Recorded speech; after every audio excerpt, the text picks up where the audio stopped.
Hello' everyone, আপুনি বাৰু অসমৰ পৰা কেৰালা বা কেৰালাৰ পৰা অসমলৈ আহিব বিচাৰিছে নেকি? তেনেহ'লে এতিয়া প্লে ষ্ট'ৰৰ পৰা ডাউনলোড কৰক তেজ বাছ নামৰ এপ। যিটো এপ ডাউনলোড কৰিলে আপুনি পাব টকা, আৰু যিমানেই শ্বেয়াৰ কৰিব আপোনাৰ বন্ধুবৰ্গক আৰু সিমানেই টকা পাব আপুনি। সেই টকাৰে আপুনি অসমলৈ বা অসমৰ পৰা কেৰালালৈ যাত্ৰা কৰিব পাৰিব। যাৰ বাবে আপুনি প্লে ষ্ট'ৰৰ পৰা ডাউনলোড কৰাৰ পাছত আপোনাৰ মোবাইল নম্বৰ দিব, তাৰপিছত OTP আহিব হোৱাটছএপৰ পৰা OTP দিব, আৰু তলত এটা ৰেফাৰেল কোডৰ অপশ্যন পাব। সেই ৰেফাৰেল কোডটো আপুনি আপোনাৰ যিজন বন্ধুৱে আপোনালৈ এই এপটো শ্বেয়াৰ কৰিছে তেওঁৰ ৰেফাৰেল কোড আপুনি এড কৰিব লাগিব। আপুনি ইচ্ছা কৰিলে মোৰ ৰেফাৰেল কোড ইউজ কৰিব পাৰে। স্ক্ৰীনত আছে মোৰ ৰেফাৰেল কোড ইউজ কৰাৰ পাছতহে আপুনি টকা লাভ কৰিব পাৰিব। তাৰপিছত এপ খোল খাব, আৰু এপটো খোল খোৱাৰ পাছতেই মাই একাউণ্ট এটা অপশ্যন আছে, তাতে ক্লিক কৰিব। তো তাতে আপুনি গৈ পেলাই চাব পাৰিব ৱালেট আছে, ৱালেটত 100 টকা জমা হৈ আছে, ৰেজিষ্ট্ৰেশ্যন বোনাছ লাভ কৰিছে। আৰু তাৰ পাছতে আপুনি চাৰ্জ বাছ ইয়াত ক্লিক কৰিব। আপুনি যদি আজি যাব বিচাৰিছে ওপৰত টুডে, আৰু বা কাইলৈ যাব বিচাৰিছে আপুনি টুমৰো চিলেক্ট কৰিব। তাৰপিছত আপুনি চাব পাৰিছে আজি বাছ এভেইলেবল আছে।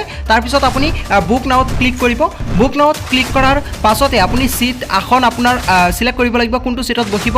চিটটো চিলেক্ট কৰাৰ পাছতে আপুনি কোনটো পইণ্টৰ পৰা আপুনি কলৈকে যাব, অসমৰ কোনটো পইণ্টৰ পৰা কলৈকে যাব সেইখিনি চিলেক্ট কৰিব লাগিব। তাৰপিছত এইখিনি পেচেঞ্জাৰৰ ডিটেইলছখিনি এড কৰিব লাগিব। আৰু এনেদৰে আপুনি অসমৰ পৰা কেৰালা বা কেৰালাৰ পৰা অসমলৈ যাত্ৰা কৰিব পাৰিব বাছেৰে। মনত ৰাখিব, অসমৰ ভিন্ন ঠাই যেনে নগাঁও, মৰিগাঁও, হোজাই, জাগিৰোড আদি ঠাইৰ পৰা কেৰালা, তামিলনাডু, চেন্নাই, বেংগালুৰু, মেজেষ্টিক, হাছেন, তামিলনাডু, কলকাতা, কোচবিহাৰ আদি ঠাইলৈ আপুনি যাত্ৰা কৰিব পাৰিব। এপ ডাউনলোড কৰিলে আপুনি টকা পাব, আৰু যিমান বন্ধুবৰ্গক শ্বেয়াৰ কৰিব সিমানেই টকা আপুনি লাভ কৰিব পাৰিব। আৰু এপত জমা হোৱা টকা আপুনি টিকট কটাৰ সময়ত ব্যৱহাৰ কৰিব পাৰিব। ইয়াৰ উপৰিও আপুনি নিজে টকা এড কৰি কেৰালাৰ পৰা অসমলৈ বা অসমৰ পৰা কেৰালালৈ বাছেৰে যাত্ৰা কৰিব পাৰিব। তাৰ বাবে আপুনি ডাইৰেক্ট এপত যাব লাগিব। এপত গৈ পেলাই আপুনি প্ৰথম অৱস্থাত চাব পাৰিব, ইয়াত লোকেশ্যন চিলেক্ট কৰিব দিব অসমৰ পৰা কেৰালালৈ, আৰু ওপৰত অসম চিলেক্ট কৰিব, তাৰপিছত কেৰালা।